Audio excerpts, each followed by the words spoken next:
Yeah,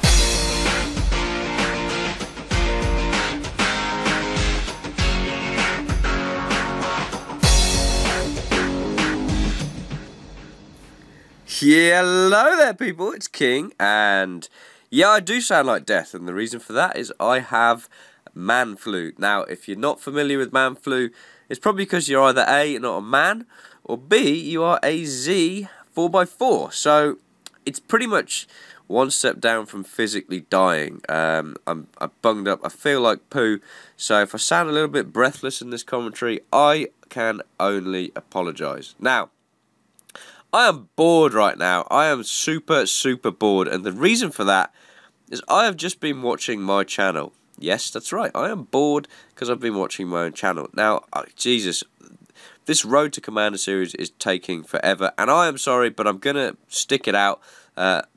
If I survive man flu, of course, I'm going to stick it out just because I said I would.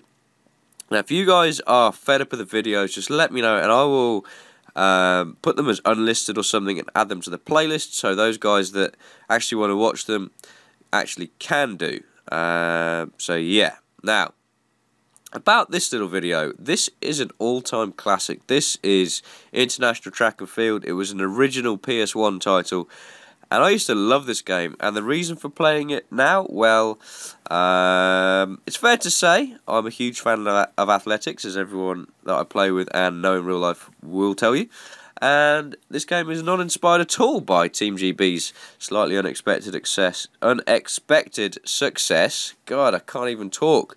At London 2012. Now, I tried to render this before, and it looks terrible, so I've squashed the video down and tried to fill the empty space with some of the videos on my channel which I actually don't think are total gash. So if you want to check them out, it should link straight to them if you click on them, or if you're on a smartphone, I'll put some links in the description. If you're on an iPhone, then I'm sorry, but you're stuffed. You're just going to have to watch this video and deal with it. Now, one final thing before I get onto the subject of this video, and that is welcome back Hutch. Hutch is, if you don't know, pretty much a YouTube legend. He started off his own channel a few years ago. He was one of the first guys that did gameplay commentaries and sort of montages, if you like, setting clips to music and that sort of thing. And I owe, well, part of my gaming strategy to him. I love watching his videos. He took aggressive sniping to a whole new level, and I think he's awesome.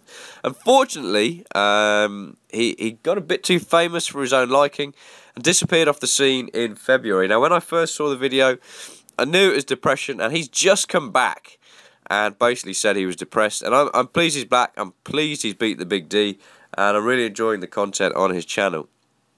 I'll put a link to his channel in the description, but I really will be surprised if you've never heard of Hutch. So, how do I make this channel more interesting? Well, I'm going to talk about my life, but not in the sense of, hey guys, look at me, I'm awesome. Because obviously I am awesome. That's why I make YouTube videos. But I read something the other day, and I'd seen it before, but it didn't really sink in back then.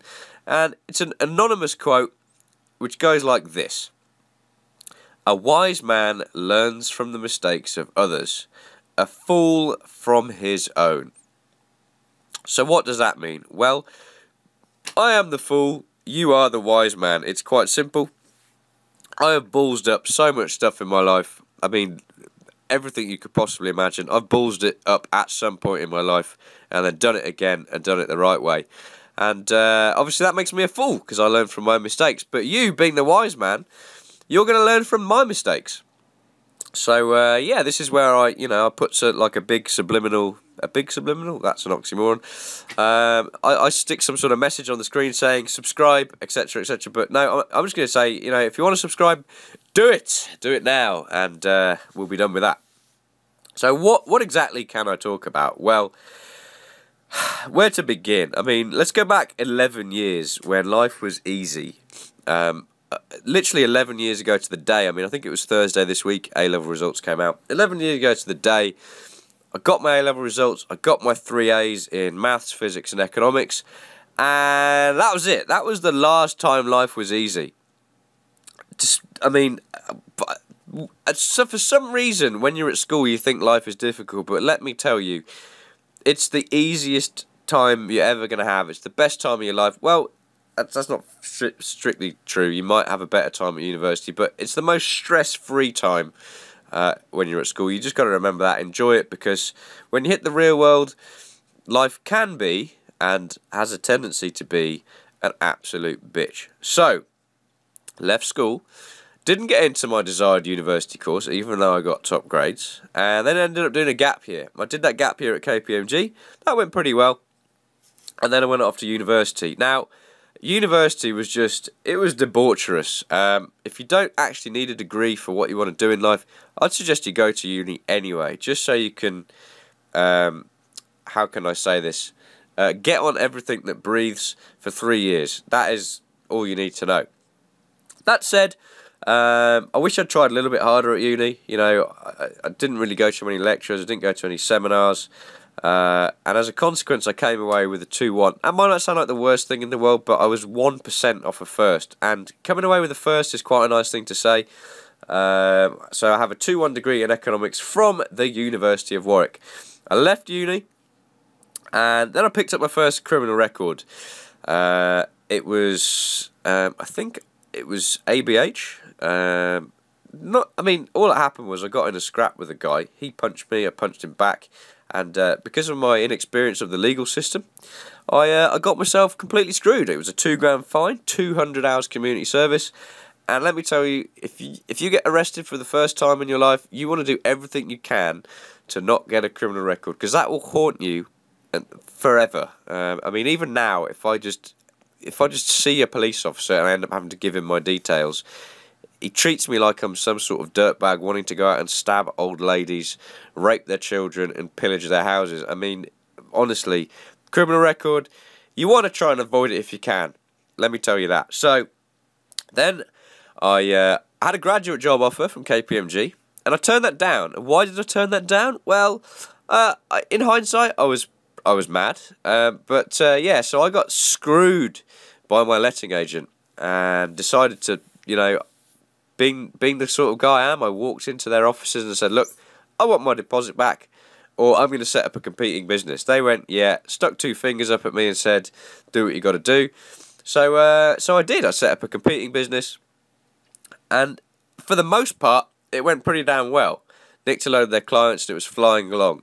However, there are several things that I did wrong in setting up the business, and one of them still bugs me to this day, and that's to do with taking things on face value. So I'm going to try and teach you guys, anyone who's interested in setting up a business, it will be particularly relevant for you, but just general, as a life lesson, don't take things on face value. If I'd have spent maybe an hour of my time and 20 quid of physical money, I could have saved myself 3 years of stress and nearly 30 grand in legal fees for dealing with a guy who just turned out to be a crook. I'm going to cover this guy as a full video at some point in the near future. So, moving on. Still on the sort of business subject, over the last few years I've had quite a few people working for me, and recruiting staff, Jesus Christ, I mean, I made a lot of mistakes there. That cost me a lot of money. So I'm gonna, you know, a lot of this stuff's going to be about business, mainly because I've done a lot in the last few years, and I've got quite a lot of experience with business, and I just don't want you guys, and I've said it, I know already a few seconds ago, but anyone starting a business, I don't want you guys to have to make the same mistakes I did. Now, one of my day jobs is I do some consulting for local universities on their sort of graduate startup schemes, so I'm not just making this up. And without blowing my own trumpet, I sort of know what I'm talking about, but it's because I've made mistakes, and I don't want you guys to make them yourself. Now, moving away from business, marriage, yeah, the birds and the bees. So, in pretty short summary, I got married. And for those of you that don't really understand how it all works, my ex-wife gave birth, and then moved out of home. Didn't really speak to me ever again, and yeah, stopped me seeing my kid. And that is where the whole Hutch thing comes in. That is where I got depressed. You know, it absolutely destroyed me not being able to see my kid. And 3 years later, so actually that's not true, 2 years later, as a consequence of me not going into my office and not keeping my staff in check and just assuming everything would run itself, my business went, my first business went tits up in spectacular fashion. 200 grand was unaccounted for. And I then spent 6 months of my life dealing with the official receiver, angry mobs of like tenants and landlords and accountants and any kind of people that were involved with the company. And eventually, I still haven't probably fully cleared my name with some people, but the bulk of people now realise that I hadn't stolen 200 grand, which is probably quite good because they'd have probably killed me. What actually happened was I didn't manage my staff. They didn't collect the rent. We carried on paying it to landlords, and that just created a huge financial black hole. Unfortunately, there are still landlords who are owed some money from the company, but eventually, I'm fairly sure we might get to a point where they're all square. Now, the bulk of the money got brought in, but there's still a lot outstanding.